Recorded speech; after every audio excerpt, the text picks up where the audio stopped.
L'expression enfant intérieur est devenue courante dans la culture moderne. Cette généralisation s'accompagne d'un flou dans sa signification, comme pour d'autres termes. Le sens qu'une personne donne à l'expression enfant intérieur dépend du contexte. Dans les références explicites à la psychologie, cette expression prend un sens différent de celui qu'elle revêt dans les conversations ordinaires.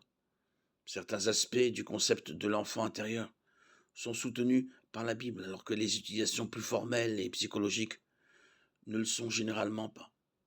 En psychologie, le terme enfant intérieur fait référence à l'aspect de la personnalité formée dans la petite enfance et conservé dans une certaine mesure tout au long de la vie. Il peut également désigner les instincts moins matures d'une personne, avec un accent sur le divertissement, l'abandon et l'émerveillement. Selon certains points de vue, des expériences négatives au cours du développement précoce peuvent endommager cet enfant intérieur, nécessitant certains actes correctifs de parentalité intérieure plus tard dans la vie.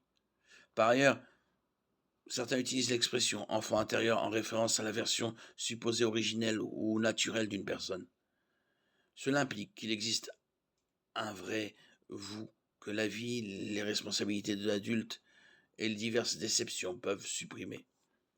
Dans d'autres cas, ceux qui ont un comportement ou une pensée particulièrement immature sont considérés comme étant contrôlés par leurs enfants intérieurs. Certaines personnes qui ne suivent pas le modèle supposé naturel de l'âge adulte peuvent faire preuve d'un égoïsme ou d'une mesquinerie particulier, qui sont considérés comme des incidents où la personnalité de l'enfant intérieur prend le contrôle.